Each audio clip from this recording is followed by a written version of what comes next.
Well, thank you. I'm Ken Green. I'm with the American Enterprise Institute. I also hope that what's going on today doesn't bring down the institution of science when the people involved are shown to look as bad as I think they ultimately will. I will not be using PowerPoint today. Remember, power corrupts, and PowerPoint corrupts absolutely. And I'm sure you've all had enough of PowerPointing to last you for quite a while, and you have a full day of it ahead tomorrow, I'm sure. I always like to start these presentations so that they'll have me on the roster at the Climate Nuremberg hearings in the right place, with an explanation of my view of the science. I'm an environmental scientist by training. My doctorate's in environmental science and engineering. And my basic belief about the science, it could be summed up by saying, yeah, what Pat and Ross said, which is, I think we are seeing a surface warming, a mild surface warming. I think that the pattern of the warming around the world suggests that greenhouse gases are involved. The trend is largely linear. I think it's about half of what the IPCC says because it's been inflated by the surface temperature record, which means we're looking at a modest 1 more degree of warming roughly in 100 years, which is not a temperature crisis. But my training before the doctorate was in biology, and I'm a little more concerned about ocean acidification. We've actually decreased the pH of the oceans by 1/10 of a pH unit, which you can measure with litmus paper, the stuff you used in high school. And when you think about the volume of the ocean, that's a lot of acid.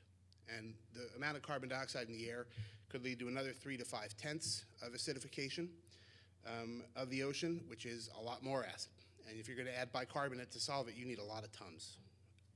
And so that concerns me a little bit. And so my heresy here is that I think it probably is reasonable to control greenhouse gases to try to bring them down. Because you know, the saying, save the whales. Well, I want to save the shellfish. It's a personal thing with me. They're my favorite food, and I want to save them so I can eat them later. I have a favorite plan for this, which is a revenue-neutral carbon tax.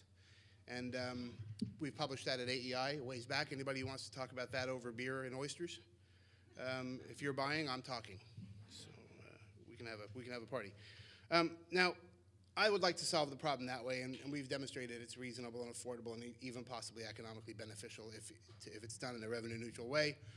But the people I'll call Algorians, for the sake of the rest of the presentation, some people might call them watermelons, they don't want to solve the problem that way.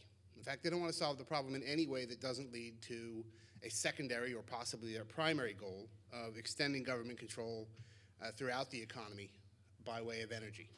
Throughout the economy and throughout your house as well.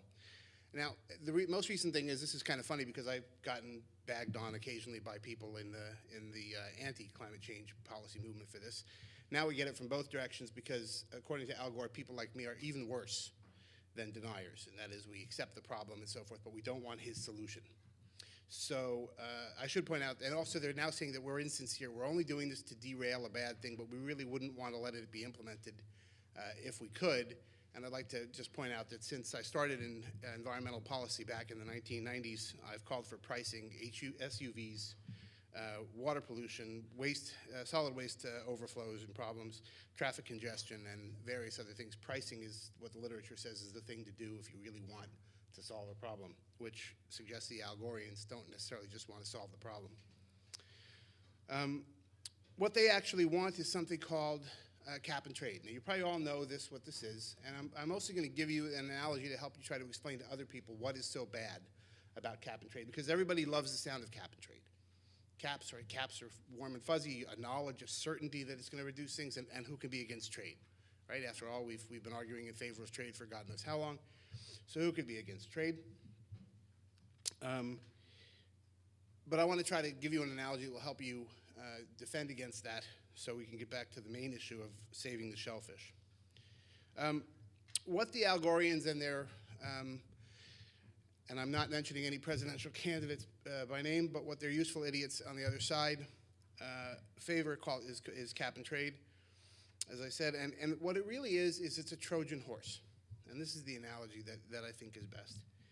Because its main purpose is actually to give control of their lives, or your lives, to them, to the Algorians and their rent-seeking friends. It's really much less about reducing greenhouse gases, because after all, we know it has already failed to reduce greenhouse gases. So why would we apply it again if that was the primary purpose? A quick disclaimer, I went to UCLA, and so my use of Trojans to imply bad people is completely intentional. And I'll stand behind that, particularly their football team. So the first likeness, again, is just that it's not what it appears to be. It appears to be an emission reduction scheme. It appears to, in fact, be an analog of the very successful acid rain trading program. This is the first thing you'll hear is, this worked for acid rain.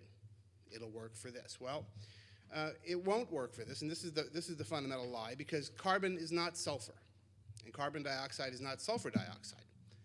Sulfur dioxide actually is a chemical that was particularly well suited for a trading scheme. It was a local pollutant put out by a relatively small number of traders. It's a chemically active species. You can measure it at the point of emissions from an exhaust pipe. There was technology on the shelf to reduce it already, and there were already regulations in the pipeline to bring low sulfur coal in that was going to solve the problem regardless of the acid rain trading program. So it was uniquely suited for that approach, and it worked, not cheaply, but it worked. But carbon dioxide is nothing like that. Carbon dioxide is a chemically inert species. You actually have to invest energy to bind it to something. You can't measure it easily because of that. At the point of emissions, you have to trust companies to give you estimates of what they've historically emitted and what they expect to emit. You have to, if you want to take it out of the air, you have to put a huge amount of energy into it. There is no off-the-shelf technology to do that. Carbon sequestration is decades away.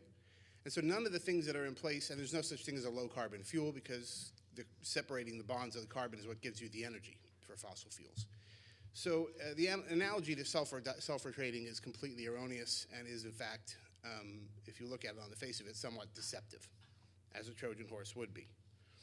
Now let's talk about the bad guys in the belly of the horse. First of all, there's a group of guys in there that will set themselves up as the governor of economic growth. That is, when the economy grows, what happens? Consumer demand goes up. Consumer demand goes up, product manufacturing goes up, the use of energy goes up, and the carbon permit price goes up. That makes the cost of goods more expensive, that suppresses demand, and that ends your economic growth.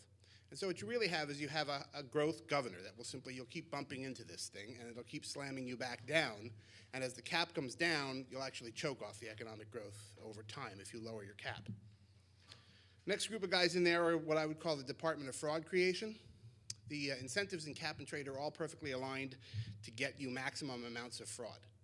You're telling a company that if you overestimate your past emissions, we're going to reward you by giving you paper worth money. And so what are they going to do? They're going to overstate their past emissions and take the money. You're telling the governments that if you run this program and look the other way and claim benefits that you're not getting, you'll look like a good guy on the world stage. So the governments really have no incentive to enforce. In fact, they have an incentive to help the companies hide their lack of compliance. That's what the UK, that's what's happening in the EU, right? This is exactly what happened in the EU. It's also happened in California with Reclaim. And it will happen here because it's a fundamental nature of the beast of the incentives you created. People respond to incentives, and which is probably the first law of economics. And this one, the cap and trade, violates that badly. Then there's the Government Growth Hormone Administration. Cap and trade will require new agencies. If you think about the agencies it's going to require, you have thousands of emitters who are going to be filing paperwork claiming a certain amount of emissions each year. They're going to have to be audited. The technologies they adopt that they claim credit for are going to have to be certified, right? And who's going to do all that? Our friends at the EPA are going to do all that.